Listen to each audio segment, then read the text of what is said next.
Welcome to my YouTube channel mathematics by Sanaullah. तो ये एक इंट्रोडक्टरी वीडियो स्टूडेंट्स के लिए जो एटलीस्ट मेरे बारे में नहीं जानते या मेरे चैनल के बारे में नहीं जानते, क्योंकि मुझसे जो कांटेक्ट कर रहे हैं इवन उनको या तो मैथ्स में मसला है या टीचर से इशू है, बहुत सारी चीज़ें हैं।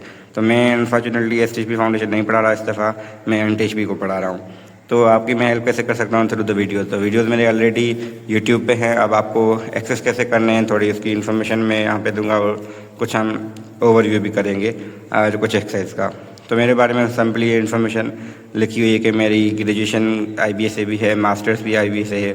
मैं वर्क कर रहा हूँ as a subject specialist in school education department and visiting lecturer तो हूँ। अभी मैं NTHP को पढ़ा रहा हूँ और लास्ट मैंने STHP फाउंडेशन 2-3 पढ़ा चुका हूँ। तो जस्ट मेरा इंट्रोडक्शन मतलब सिंपल सा इतना है कि आप अगर मेरे जाने मतलब मैं आपको उधर नज़र आ जाऊँगा यूनिवर्सिटी में, तो आप मुझसे वहाँ हेल्प मांग सकते हैं।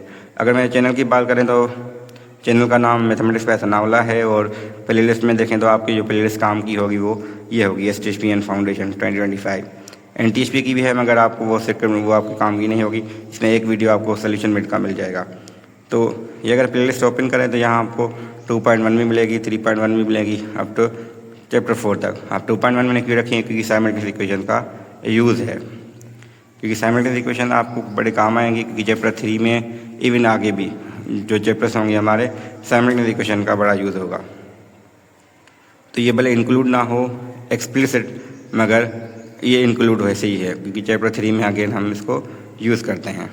तो मैंने यहाँ देखा है कि हम ओवरव्यू देख लेते हैं कि 3.1 में 2.3 में एटलीस्ट है क्या। फ़िलहाल 3 एक्सरसाइज रखी है मैंने, आगे के लिए 3 के लिए मैंने वहाँ मेंशन कर लिया कि क्या करना है।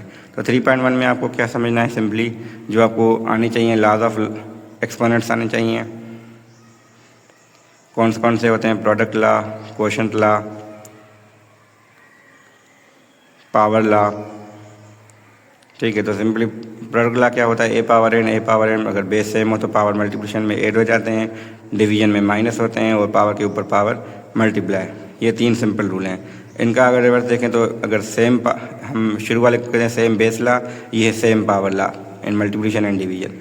और रूल्स हमारे पास हैं, a power 0 is 1, a power 1 is equal to a। इसके अलावा a power x is equal y आपको पता होना चाहिए, बेस है, ये हमारा पावर है। और ठीक है, पावर के अलावा हमारा y क्या है, y हम कहते हैं एज अ वैल्यू है। तो सिंपल ये है, 2 पावर 4 कैसे कैलकुलेट होता है हमें वो पता होना चाहिए। कोई भी पावर तो हम उसको पावर जितना हो तो उतना ही मल्टीप्लाई करेंगे। तो क्वेश्चन नंबर 1 देखें तो आपको यहाँ लास्ट को यूज़ करना होगा। क्वेश्चन नंबर 2 देखें तो इस टाइप का है, आपके पास 2 टाइम्स हम 3 की पावर 0 पॉइंट, तो x की वैल्यू लग के हम y फाइंड करेंगे, या y की वैल्यू मिली होगी तो हम x फाइंड करेंगे। मगर अगेन हमें यहाँ पे सिंपल सी होगी कि y most of the cases y होगा। और सेट्स की इन्फॉर्मेशन होनी चाहिए। सेट्स क्या होता है, square root of non perfect square number. Non perfect square number कौन से होते हैं, जिनका स्क्वायर रूट कंप्लीट इंटीजर ना आए। जैसे 8 है, 8 का रेडिकल, 10 का रेडिकल, ये सिंपलीफाई मतलब इंटीजर नहीं आता, तो ये सेट्स कहलाएंगे। और एडिशन की, सब्ट्रैक्शन और मल्टीप्लिकेशन, ये 3 इनकी यहाँ लिखी हुई हैं। क्वेश्चन नंबर जो मतलब 3.1 का है, सिंपल एक इन्फॉर्मेशन ये है। क्वेश्चन नंबर आई थिंक 5 में है, ये सेट्स की एडिशन भी है, सब्ट्रैक्शन भी है। तो ज़रूर नहीं कि जो सेट नज़र आए तो सेम हो, जो रेडिकल मतलब शुरू में ज़रूर नहीं कि लाइक टर्म्स हो, मगर रेडिकल 8 को हम 2 रेडिकल 2 में लिख सकते हैं। सिमिलरली मल्टीप्लिकेशन कैसे होगी कि फर्स्ट दोनों के साथ, सेकंड दोनों के साथ। तो ये रूल्स हमें मल्टीप्लिकेशन के वैसे जैसे ब्रैकेट्स मल्टीप्लाई होती हैं वैसी ही होंगी। और अब डिवीजन ऑफ सेट्स जो होंगी, तो डिवीजन ऑफ सेट्स को हम क्या कहते हैं, simply 2 divided by 2 plus radical 3। तो हम इसको सॉल्व करने के लिए इसके कॉन्जुगेट के साथ मल्टीप्लाई भी करते हैं, डिवाइड भी करते हैं। तो इसको हम कहते हैं रेशनलाइजेशन। तो ये रेशनलाइजेशन का जो कॉन्सेप्ट है एक्चुअली डिवीजन ऑफ सेट्स है। तो हालांकि मैंने डिटेल में 3.1 की जो मेरी वीडियोस हैं उसमें आप देखेंगे तो आपको मिल जाएगा। तो ये फार्मूलाज आपको यूज़ करने होंगे, a plus b whole square का, a minus b whole square का, या लास्ट में डिफरेंस ऑफ 2 स्क्वायर का। तो ये फार्मूलाज हमारा यूज़ होते हैं जब भी हम मल्टीप्लिकेशन करें या आप डिवीजन करें। डिवीजन में भी आपको ऐसे मिल जाएंगे। 3.2 में देखें तो आपको क्या चाहिए, ये एक रूल सिंपली आना चाहिए, a power n is equal a power n, यानी 2 एक्सपोनेंट बराबर हैं उनके, अगर बेसिस बराबर हैं इट मीन उनके पावर भी इक्वल हैं। तो ये अगर इन्फॉर्मेशन देखें तो क्वेश्चन नंबर आपको 1 में मिलेगी। ठीक है, तो हम अप्लाई करने से होगा क्या, हमें मिलेंगी या तो इक्वेशन हमें मिलेगी लीनियर या हमें इक्वेशन मिलेगी क्वाड्रेटिक। तो 1 ऑफ द केस होगा, क्योंकि जब भी हम ये चीज़ अप्लाई करेंगे तो हमें इनमें से कोई एक इक्वेशन मिल जाएगी, इसको हम सर 100 का। ये क्वेश्चन नंबर 1 है 3.2 का। 2 से ऑनवर्ड में मोस्टली हम क्या करें, अगेन 2.1 का यूज़ होगा।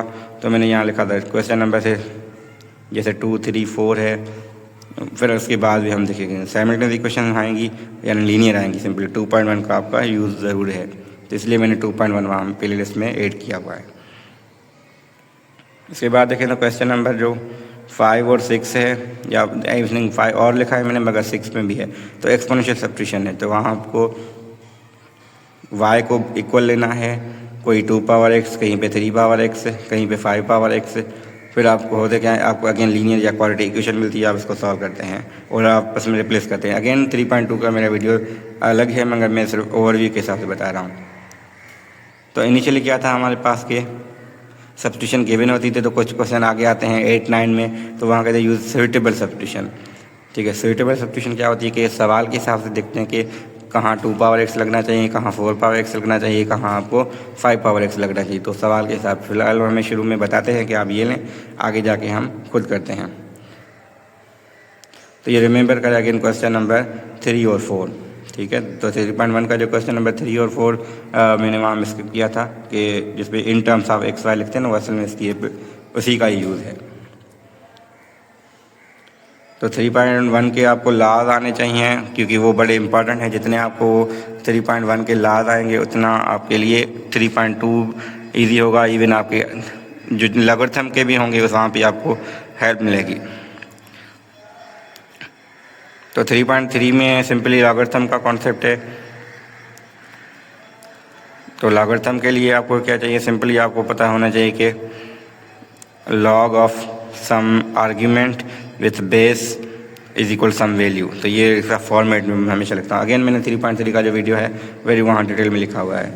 तो जैसे ओवरव्यू के हिसाब से बता रहा हूँ कि कंडीशन कौन कौन सी है, बेस 0 से बड़ा होना चाहिए मगर 1 ना हो, आर्ग्यूमेंट ग्रेटर हो, वैल्यू कोई भी हो सकती है, नेगेटिव पॉजिटिव कुछ भी।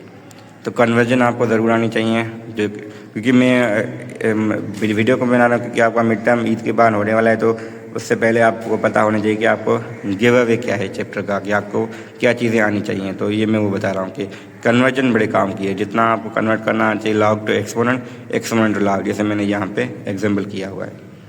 तो log of 3 log of 2 + x with base 3 is 4। तो इसको कन्वर्ट करें तो ऐसे लिखेंगे हम। अगेन मैं बार बार बात करूँगा, आपके 3.3 का मेरा वीडियो देखेंगे सिर्फ समझ आएगा। ये ओवरव्यू ऐसे है कि आपको क्या मतलब क्या कह सकते हैं कि समरी जैसे कह सकते हैं, समरी है जस्ट मैंने रखी है। तो 3.3 में अगर डिटेल में करना है तो आपको समझना है तो वो उसको करना होगा, फिर आपको ये चीज़ें क्लियरली हो जाएंगी। तो क्वेश्चन नंबर 3 में लॉग डिफाइन बड़ा काम का है कि कंडीशन हम लिखते हैं कि कौन कौन सी। अब मैंने एग्जांपल यहाँ लिए हुए हैं कि log of x 2 minus x करते हैं, 2 + x, फिर वो मोस्टली वैलिड ही होगा। तो 2 - x करें तो यहाँ देखिए x की वैल्यू अगर 2 रखें तो क्या होगा, तो x 2 रखने से हमें सिंपली 2 ऑफ 2 - 2 यानी 0 हो रहा है आर्ग्यूमेंट। तो आर्ग्यूमेंट 0 नहीं हो सकता, हमने कहा है पॉजिटिव होना चाहिए। तो ये नॉट अलाउड या अनडिफाइंड कहेंगे। तो जो लॉग है मतलब कौन सी वैल्यू पे अनडिफाइंड है, ये तो क्वेश्चन हो सकता है। अच्छा, मेरे पास एक क्विज़ भी है जो मैंने क्विज़ कंडक्ट की थी अपने सेक्शन की 3.1 to 3.3 की। तो वो मुझसे आप पूछेंगे मेरे व्हाट्सअप नंबर पे, मैं आपको बता सकता हूँ, या मैं भेज दूँगा, या मैं अपने चैनल पे ही पोस्ट के ज़रिए पिक्चर अपलोड कर रहा हूँ, ये भी ठीक है।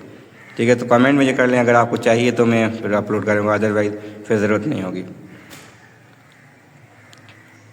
तो क्विज़ का PDF सेंड करना थोड़ा मुश्किल होता है हर किसी को, अपलोड कर लूँगा चैनल पे, तो वो आपके लिए भी ईजी हो जाएगा। तो अगेन मैं कहूँगी कन्वर्जन बड़ी इंपॉर्टेंट है। जितने आप कन्वर्जन करेंगे उतने आपके क्वेश्चन यहाँ भी ठीक होंगे 3.3 में, इससे आगे भी होंगे। 4 भी है, 5 भी है, 6 भी मैं कर सकता हूँ। मगर 6 में मतलब क्योंकि 6 में हम कन्वर्जन ना यूज़ करने की वजह से हम 3.6 पढ़ते हैं। ठीक है, 3.5 तक हमें कन्वर्जन काम आती है। तो सिंपली मैं अब सोच रहा हूँ कि नेक्स्ट टाइम में वीडियो 3.3, 4 to 3.6 का ओवरव्यू बना के लिखूँ। अब मुझे आप सजेस्ट करिएगा अगेन कमेंट के थ्रू के क्या ये ज़रूरी है या नहीं। ऑनलाइन क्लास जो मैं कंडक्ट करना चाह रहा हूँ उसके लिए मैं अपने चैनल पे पोल क्रिएट करूँगा, तो उसके थ्रू अगर आप मुझे रेस्पॉन्स करेंगे तो मैं इसके अकॉर्डिंग डिसाइड करूँगा कि क्लास कंडक्ट करनी चाहिए या नहीं करनी चाहिए। उसके अलावा चैनल को सब्सक्राइब करें ताकि जो मैं वीडियो सोच रहा हूँ कि या तो अगर क्लास कंडक्ट नहीं करते तो हम ओवरव्यू पे बना लेंगे और मिसिंगनेस जो होगी, जो क्वेश्चन मुश्किल होंगे उसको हम दोबारा कर लेंगे। तो फिर अगेन आपके क्वेश्चन अगर होंगे तो हम उसको डील करेंगे, अदरवाइज़ ज़रूर नहीं है। मे बी किसी चैप्टर में नीड हो, किसी में ना हो। Thank you.